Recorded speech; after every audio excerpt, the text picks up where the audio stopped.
நீங்கள் பார்த்து கொண்டிருப்பது உங்கள் ஜாஷுவா டிவி. சகல ஜனங்களுக்கும் நற்செய்தி. கல்வாரி காட்சியை கண்டிடும் கல்மனம் கலங்கிய கரைந்திடுமே. கர்த்தாவே உம் அன்பை நினைக்கையில் எந்தன் உள்ளமும் நொறுங்கிடுதே. உருகாதோ நெஞ்சம் நெகிழாதோ கண்ணீர் பெருகாதோ. ராஜா இயேசு ராஜா, ராஜா இயேசு ராஜா. ஆண்டவராகிய இயேசு கிறிஸ்துவின் நாமத்தினாலே உங்கள் அனைவருக்கும் இயேசு நடத்தி காட்டுவார் ஊழியத்தின் சார்பாகவும் ஜோசுவா டிவியின் மூலமாகவும் என்னுடைய அன்பின் வாழ்த்துக்களை தெரிவித்துக் கொள்கிறேன். தேவனுடைய பிள்ளையே, இன்றைக்கு நாம் கர்த்தருடைய வார்த்தையை, அவர் சிலுவையிலே கூறின வார்த்தையை தியானிப்பதற்கு முன்பாக சில நிமிடங்கள் அவருடைய சமூகத்தில் நம்மை அர்ப்பணித்து அவரை துதித்து கர்த்தருடைய வார்த்தைக்குள்ளாக நாம் கடந்து செல்லலாம். என் கையால் பாவங்கள் செய்திட்டால் தம் கையின் காயங்கள் பார்க்கின்றாரே. என் கையால் பாவங்கள் செய்திட்டால் தம் கையின் காயங்கள் பார்க்கின்றாரே. தீய வழியில் கால்கள் சென்றால் தம் காலின் காயங்கள் பார்க்கின்றாரே. தீய வழியில் கால்கள் சென்றால் தம் காலின் காயங்கள் பார்க்கின்றாரே. சிலுவை நாதர் இயேசுவின் தீட்டுள்ள எண்ணம் என் இதயம் கொண்டால் ஈட்டி பாய்ந்த நெஞ்சை நோக்குகின்றார். தீட்டுள்ள எண்ணம் என் இதயம் கொண்டால் ஈட்டி பாய்ந்த நெஞ்சை நோக்குகின்றார். வீண் பெருமை என்னில் இடம் பெற்றால் முள்மூடி பார்த்திட ஏங்குகின்றார். வீண் பெருமை என்னில் இடம் பெற்றால் முள்மூடி பார்த்திட ஏங்குகின்றார். சிலுவை நாதர் இயேசுவின்.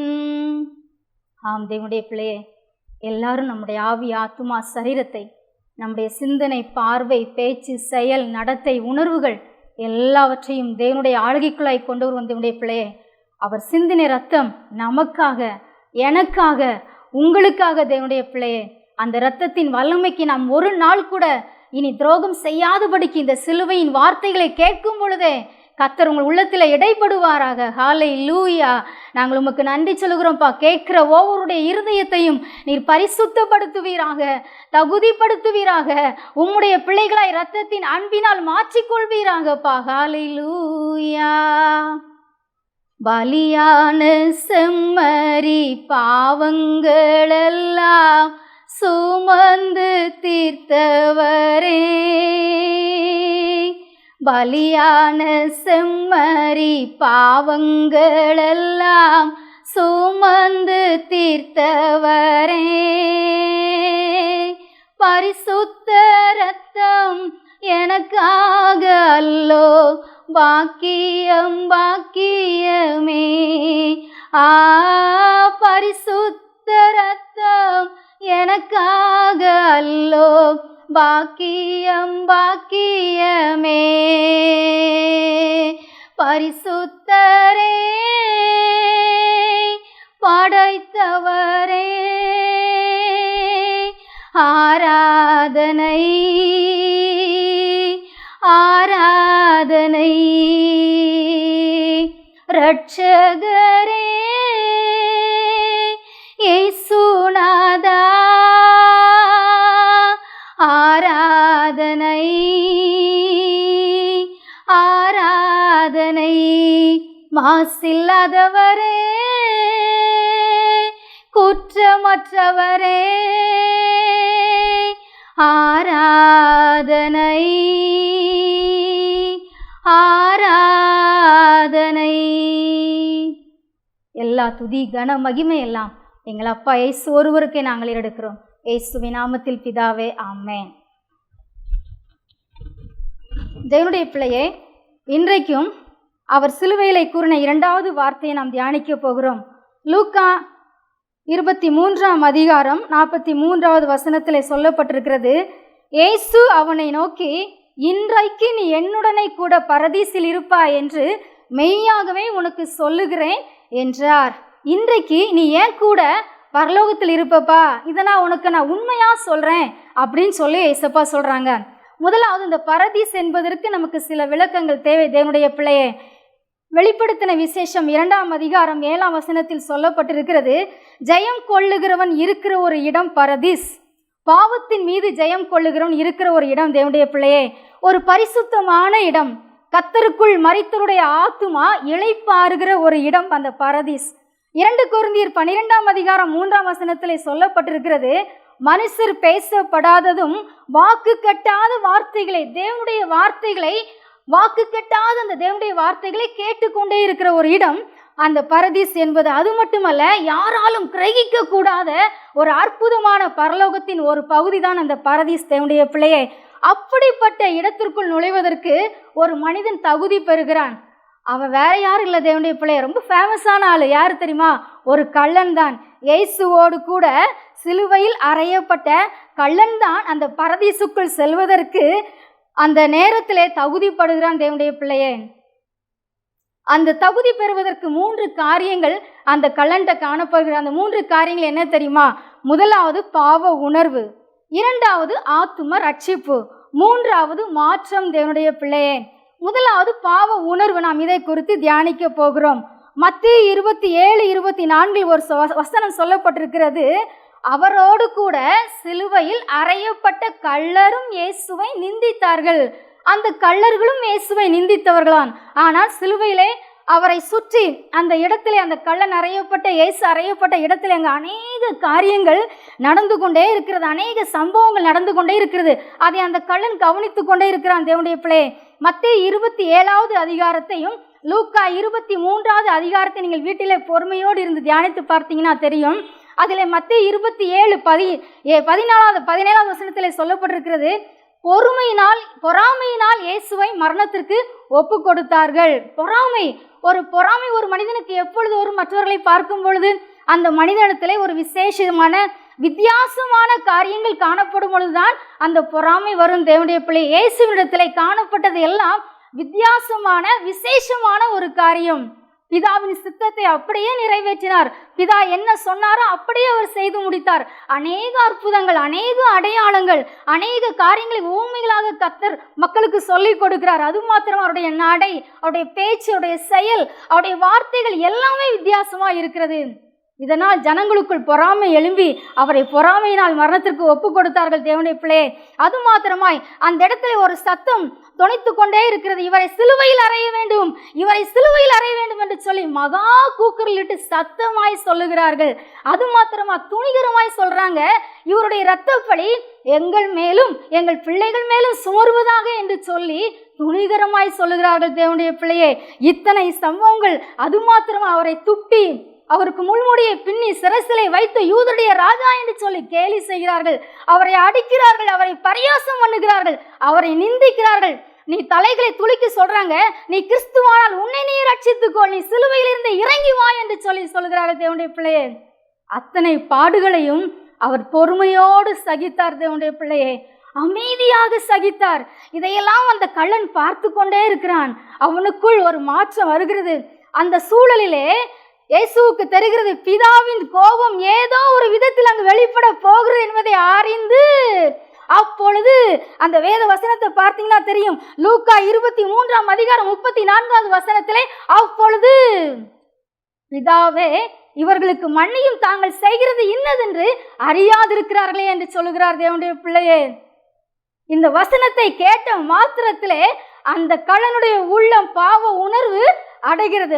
அங்கிருந்த மற்றொரு கள்ளன் இந்த சூழலில் சொல்லுகிறான், நீர் கிறிஸ்துவானால் எங்களையும் உன்னையும் ரட்சித்துக்கொள் என்று சொல்லுகிறான். அதற்கு இன்னொரு கள்ளன் சொல்லுகிறான், நம்ம இவ்வளோ தண்டனை அனுபவிக்கிறோமே, நீ தேவனுக்கு பயப்பட மாட்டியா? நாம் செய்த தப்புக்காக தான் நாம் தண்டிக்கப்படுறோம், அவரோ தகாத தொன்றை நடப்பிக்கவில்லையே என்று சொல்லி தன்னுடைய பாவ உணர்வை வெளிப்படுத்துகிறான் தேவனுடைய பிள்ளையே. அதே போலதான் பழைய ஏற்பாட்டின் காலத்திலே ஒரு தீர்க்க தரிசியிடம் கர்த்தர் ஒரே ஒரு வார்த்தையை சொல்லி அனுப்புகிறார். ஒரே ஒரு வார்த்தை தான், 40 நாள் தான் உண்டு, இன்னும் நினிவே கவிழ்க்கப்பட்டுவோம் என்று சொல்லுகிறார். அந்த நினிவே பட்டணத்திற்கு அந்த எந்த தீர்க்கதரிசி தெரியுமா? யோனா தீர்க்கதரிசியின் மூலமாய் ஒரே ஒரு வார்த்தை சொல்லி அனுப்புகிறார் தேவனுடைய பிள்ளையே. அந்த ஒரே வார்த்தை அங்கு கிரியை செய்கிறது. உடனடியாக நினிவே பட்டணத்தார், அந்த ஜனங்கள் முழுவதும், பெரியோர் சிறியோர், மிருக ஜீவன்கள், ஆடு மாடுகள், ராஜா பிரதானி அனைவருமே என்ன செய்யறாங்க? தேவ சமூகத்தில் அந்த வார்த்தையை கேட்ட மாத்திரத்திலே தேவன் சொல்லி அனுப்பின அந்த ஒரே ஒரு வார்த்தை மக்களுடைய அக்கிரமத்தை சொல்லவில்லை, அவருடைய குற்றங்களை அவர் சுட்டி காட்டவில்லை. இன்னும் 40 நாள் உண்டு, நினிவே கவிழ்க்கப்பட்டுவோம் என்று சொல்லுகிறார். உடனடியாக தேவ சமூகத்திலே தங்களை தாழ்த்தி ஒப்பு கொடுத்து உபவாசித்து அழுது சாம்பலில் உட்கார்ந்து ரெட்டுடுத்தி அன்றைக்கு தங்கள் பாவத்தை, தங்கள் கைகளின் கொடுமையை, தங்களுடைய அக்கிரமத்தை, அந்த யோனா 1 அதிகாரம் 2 வசனத்திலே அவர்கள் அக்கிரமம் தேவ சமூகத்திலே போய் எட்டினது. அந்த அக்கிரமத்துக்காக தேவ சமூகத்திலே தங்களை தாழ்த்தி ஒப்பு கொடுத்து பாவ உணர்வு அடைகிறார்கள் தேவனுடைய பிள்ளையே. அதே போலத்தான் அப்போஸ்தலர் 2 அதிகாரத்திலே பேதுரு பிரசங்கம் பொழுது சிலுவையை பற்றிய உபதேசத்தை அவர் தெளிவாய் கொடுத்து கொண்டிருக்கிறார். அப்பொழுது ஜனங்கள் இருதயத்திலே குத்துண்டவர்களாகி பாவ உணர்வு அடைகிறார்கள் தேவனுடைய பிள்ளையே. இன்றைக்கு அந்த கள்ளன் பாவ உணர்வு அடைந்தான், அன்றைக்கு நினிவே பட்டணத்தார் பாவ உணர்வு அடைந்தார்கள். அந்த பேதுருடைய உபதேசத்தை கேட்ட ஜனங்கள் பாவ உணர்வு அடைந்தார்கள். இன்றைக்கு நாம் எத்தனை முறை அந்த சிலுவையின் வார்த்தையை நாம் கேட்கிறோம் தேவனுடைய பிள்ளையே. எத்தனை முறை தேவனுடைய வார்த்தை 24 மணி நேரம் நம்முடைய காதுகளில் தொனித்து கொண்டே இருக்கிறது. டிவி வழியாக அநேக தேவ செய்தியாளர்கள் மூலமாய் நமக்குள் பாவ உணர்வு வருகிறதா? நாம் யோசித்து பார்ப்போம் தேவனுடைய பிள்ளையே.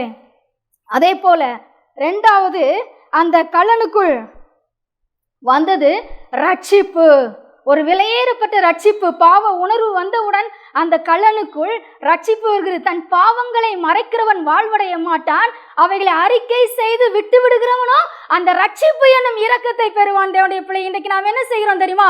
அறிக்கை செய்கிறோம், விட்டு விடுகிறோமா? திரும்ப திரும்ப செய்து அந்த இரக்கத்தை நாம் போக்கடிக்கிறோமா? நாம் யோசித்து பார்ப்போம் தேவனுடைய பிள்ளையே. லூக்கா 23 அதிகாரம் 42 வசனத்திலே அந்த ரட்சிப்பை வெளிப்படுத்துகிறான் பாருங்கள்.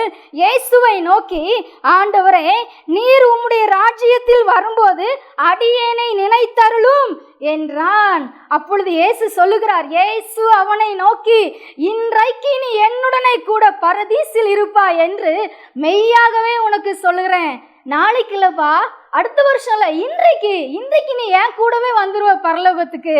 அந்த ரட்சிப்பை தேவனே உறுதி செய்கிறார் தேவனுடைய பிள்ளையை. இன்றைக்கு உங்கள் ரட்சிப்பை தேவன் உறுதி செய்ய முடியுமா? யோசித்து பாருங்கள் தேவனுடைய பிள்ளையை. இழந்து போனதை தேடவும் கெட்டு போனதை ரட்சிக்கவுமே வந்தார் இயேசு கிறிஸ்து. ரட்சகராய் வந்தார் தேவனுடைய பிள்ளையே. அந்த ரட்சிப்பை அவர் இறுதி நேரத்திலும் அதை வெளிப்படுத்துகிறார். அவர் மறித்து சும்மா அவர் பரதீசுக்குள்ள போகல தேவனுடைய பிள்ளையே. அன்றைக்கும் ஒரு கள்ளனை அழைத்து செல்லுகிறார். அப்படிப்பட்டவர் தேவனுடைய பிள்ளை. அவர் ரட்சகர், உலகத்தின் பாவத்தை சுமந்து தீர்க்கிற ஒரு தேவ ஆட்டுக்குட்டி. இன்றைக்கு உங்கள் பாவங்கள் எதுவாக இருந்தாலும் பாவ உணர்வு அடையுங்கள். முதலாவது அந்த ரட்சிப்பை தேவன் உறுதி செய்ய வேண்டும். இயேசு உங்களை பார்த்து சொல்லணும், இவன் ஏன் பிள்ளை ரட்சிக்கப்பட்டிருக்கா, இவன் ஏன் மகன் ரட்சிக்கப்பட்டிருக்கான்னு சொல்லி உங்களை பார்த்து சாட்சி கொடுக்கணும் தேவ பிள்ளை. அன்றைக்கு நினிவே மக்களும் தங்களுடைய பொல்லாத வழிகள், தங்களுடைய கைகளின் கொடுமையின் கிரியைகள் அனைத்தையும் விட்டு திரும்பினார்கள் என்று இயேசு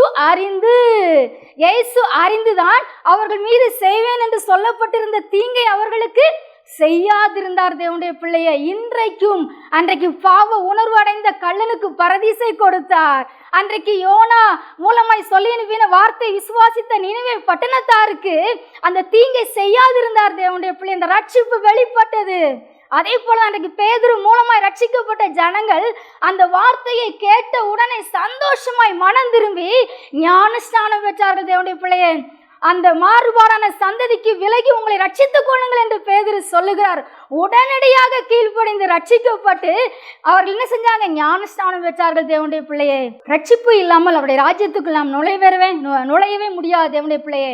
பரிசுத்தம் இல்லாமல் அவரை நாம் தரிசிக்கவும் முடியாது. அந்த ரட்சிப்பு பூரணப்பட்டிருக்கும் பொழுதுதான் நம்முடைய ராஜ்யத்துக்குள் நுழைய முடியும் தேவனுடைய பிள்ளையே. யாக்கோபு நடுங்கிடுவானோ, யாக்கோபின் தேவன் துணையே, அமெரிக்கை வாழ்வை அமைப்போம், ஆண்டவர் மார்பில் சகிப்போம். பதறாத வாழ்வும் சிதறாத மனமும் பரிசாக தேவன் அருள்வார். பதறாத வாழ்வும் சிதறாத மனமும் பரிசாக தேவன் அருள்வார். ஆனந்த துதி ஒலி கேட்கும், ஆடல் பாடல் சத்தமும் தோணிக்கும். ஆகாய விண்மீனாய் அவர் ஜனம் பெருகும், ஆண்டவர் வாக்கு பலிக்கும். ஆகாய விண்மீனாய் அவர் ஜனம் பெருகும், ஆண்டவர் வாக்கு பலிக்கும். ஆம் தேவனுடைய பிள்ளையே, நாம் ரட்சிக்கப்படும் பொழுது பதறாத ஒரு வாழ்வு, சிதறாத மனம் பரிசாக அவருடைய மார்பில் நாம் சாய்ந்து கொள்ளக்கூடிய கிருபையை தேவன் தருகிறார். மூன்றாவது அந்த கல்லனுக்குள் வந்தது மாற்றம். தேவனுடைய பிள்ளையே, அந்த லூக்கா 23:43 படி அந்த கள்ளன் அந்த சிலுவையில் அறையப்படும் பொழுது நரகத்திற்குரியவனாய்தான், பாவம் உள்ளவனாய்தான், குற்றம் உள்ளவன். ஏன்னா அவனுடைய குற்றத்துக்காக தான் அங்கு தண்டிக்கப்படுகிறான் தேவனுடைய பிள்ளை. ஆனால் அந்த பாவ உணர்வு அந்த ரட்சிப்பை இயேசு உறுதி செய்ததற்கு பின்பாக அவன் பரலோகத்திற்குரிய பிரஜையாய் மாற்றப்படுகிறான் தேவனுடைய பிள்ளையே. அப்படிப்பட்ட ஒரு பரலோக பாக்கியத்தை அந்த கள்ளன் பெற்றுக்கொள்கிறான். அன்றைக்கு நினிவே மக்களை பாருங்கள், எல்லா வழிகளையும் விட்டு திரும்பி அந்த நினிவே பட்டணத்துக்கு எவ்வளோ பெரிய மகிழ்ச்சி. ஏன்னா 40 நாளில் கவிழ்க்கப்பட்டு போம் என்று சொல்ல நினிவே கர்த்தருடைய ஒரே வார்த்தை நிமித்தம் பாவ உணர்வு அடைந்து ரட்சிக்கப்பட்டு தங்களுடைய எல்லா பொல்லாத வழிகளையும் விட்டு திரும்பி அன்றைக்கு ஒரு பெரிய மாற்றம், ஒரு மகிழ்ச்சி, எல்லா தீங்குக்கும் விலக்கி பாதுகாக்கப்படுகிறார்கள் தேவனுடைய பிள்ளையே. அப்படிப்பட்ட ஒரு மாற்றம் நாமும் மாறும் பொழுது நம்மளை சுற்றி நம்மளை நிகழ்விருக்கிற எல்லா தீங்கையும் கர்த்தர் அப்புறப்படுத்துவார் தேவனுடைய பிள்ளையே. அன்றைக்கு பேதுரு மூலமாய் அந்த தேவ வசனத்தை கேட்ட ஜனங்கள் பாவ உணர்வு அடைந்தார்கள், ஞானஸ்நானம் பெற்றார்கள். அந்த மாறுபாடான சந்ததியை விட்டு விலகி என்ன செஞ்சாங்க தெரியுமா? அவருடைய வசனத்தை கேட்பதில், அப்பம் பிட்குதலில், ஸ்தோத்திரம் செய்வதில், அந்நியோனியத்திலே அவர்கள் வளர்ந்தார்கள் தேவனுடைய பிள்ளையே. இன்றைக்கு இயேசு கிறிஸ்து நேற்றும் இன்றும் என்றும் மாறாதவராய் இருக்கிறார். உண்மையாய் அவரை ஏற்றுக்கொண்ட தேவனுடைய பிள்ளை, எந்த மனிதன் எந்த மனுஷியாய் இருந்தாலும் நீங்க உலகத்துக்காக ஒத்த வேஷம் தரித்து வாழ மாட்டீங்க தேவனுடைய பிள்ளையே. ஒரு மாற்றமான வாழ்க்கை நமக்கு வேண்டும். என்னுடைய கையில இணையதளம் இருக்கு, டிஜிட்டல் காலம் மாறிவிட்டது, எல்லாமே மாறிட்டு, நானும் மாறிட்டேன் சொல்லாதீங்க தேவனுடைய பிள்ளையே. நம்முடைய நடை உடை பாவனை எல்லாவற்றிலும் நாம் இயேசுவை மகிமைப்படுத்த வேண்டும். தயவு செய்து இந்த நாளிலே ஒப்பு கொடுங்கள். ஆண்டவரே, இனி நீர் எனக்காக சிந்தின அந்த ரத்தத்தின் அன்புக்கு, நீர் எனக்கு கொடுத்த மன்னிப்பின் மகத்துவத்திற்கு நான் துரோகம் செய்ய மாட்டேன் சொல்லுங்க தேவனுடைய பிள்ளையே. காலம் மாறிவிட்டது, நான் மாறிவிட்டேன், என்னை சுற்றி இருக்கிற சூழ்நிலைகள் மாறிவிட்டது, நான் மாறிவிட்டேன் என்று சொல்லாதீங்க. ஒவ்வொரு அசைவிலும் தேவனுக்கு பிரியமாய் சாட்சியாய் அசுத்தமானதை தொடாதிருங்கள் தேவனுடைய பிள்ளையே. ஒளிக்கும் இருளுக்கும் எந்த சம்பந்தமும் கிடையாது. உலகத்தோடு ஒத்த வேஷம் வாழ்கிற வாழ்க்கை நமக்கு வேண்டாம் தேவனுடைய பிள்ளையே. இதை பார்த்து கொண்டிருக்கிற யாராயிருந்தாலும் கர்த்தர் சொல்லி அனுப்பின ஒரே வார்த்தை, உங்கள் அந்தரங்க பாவத்தில் இருந்து தேவன் இன்றைக்கு உங்களுக்கு விடுதலை கொடுக்கிறார் தேவனுடைய பிள்ளையை. விடுதலை கொடுக்கிறார், விடுதலை கொடுக்கிறார். அந்த விடுதலையை நாம் இப்பொழுது ஜபித்து, பாவ உணர்வு, ரட்சிப்பு, ஒரு பெரிய மாற்றம் அவர் சிந்தின ரத்தத்தினால இன்றைக்கு ஈவாவும் உங்களுக்கு கொடுக்கப்படுகிறது தேவனுடைய பிள்ளையே. நாம் ஜெபித்து அர்ப்பணித்து தேவனுடைய வார்த்தை நிறைவு செய்வோம். மகிமைப்படுத்துவேன் என்றாரே, மகிபனின் பாசம் பெரிதே, மங்காத புகழுடன் வாழ்வோம், மாட்சி பெற்றுயர்ந்திடுவோமே. குறுகிட மாட்டோம், குன்றிட மாட்டோம், கரையில்லா தேவனின் வாக்கு. குறுகிட மாட்டோம், குன்றிட மாட்டோம், கரையில்லா தேவனின் வாக்கு. ஆம் தேவனுடைய பிள்ளையே, இன்றைக்கு கர்த்தர் சொன்ன வார்த்தையின்படி இன்றைக்கு மரித்தாலும் நாம் பரலோகத்திற்கு செல்வோமா, அவரோடு கூட இருப்போமா என்பதை நாம் உறுதி செய்வோம். தேவனுடைய பிள்ளையை, ஏதோ வருடம் தேவனுடைய வார்த்தைகளை கேட்டோம், கடந்து சென்றோம், அதுவல்ல. அவருடைய இரத்தத்தின் மகத்துவத்திற்கு, அன்புக்கு துரோகம் செய்ய வேண்டாம். தேவனுடைய பிள்ளையே, இன்றைக்கு நீங்கள் ஒப்பு கொடுங்க. உங்க அந்தரங்க வாழ்வில் காணப்படுகிற எல்லா அசுத்தங்களிலும் கர்த்தர் விடுவித்து இன்றைக்கு ஒரு பெரிய விடுதலையை உங்கள் ஆவி, ஆத்துமா, சரீரத்திலே, உங்கள் குடும்பத்திலே, உங்கள் தனிப்பட்ட வாழ்க்கையிலே, உங்கள் பிள்ளைகள் காரியத்திலே, உங்கள் கையின் பிரயாசத்திலே கர்த்தர் தருவதற்கு ஆயத்தமாயிருக்கிறார். நன்றி பரிசுத்த ஆவியானவரே. இன்றைக்கு நீங்கள் எங்களோடு கூட இடைப்பட்ட வார்த்தைக்கு நாங்கள் நன்றி சொல்லுகிறோம்ப்பா. ஒவ்வொருவரும் நீர் பாவத்திலிருந்து, சாபத்திலிருந்து, வியாதியிலிருந்தும், எல்லா பிரச்சனைகளிலிருந்து விடுவித்து உங்கள் நாமத்தை நீங்கள் மகிமைப்படுத்த போவதற்காய், அவர்களை உன்னத சாட்சிகளாய் நீங்கள் இந்த பூமியில நிறுத்த போவதற்காய், இயேசுதான் ரட்சகர் என்பதற்கு இவர்களை சாட்சியாய் நீங்கள் நிறுத்த போவதற்காய் நாங்கள் நன்றி சொல்லுகிறோம். எல்லா துதியும் கனமும் மகிமையும் எங்கள் அப்பா இயேசு ஒருவருக்கே எடுக்கிறோம். இயேசுவின் நாமத்தில் ஜெபிக்கிறோம் எங்கள் நல்ல பிதாவே. ஆமென், ஆமென்.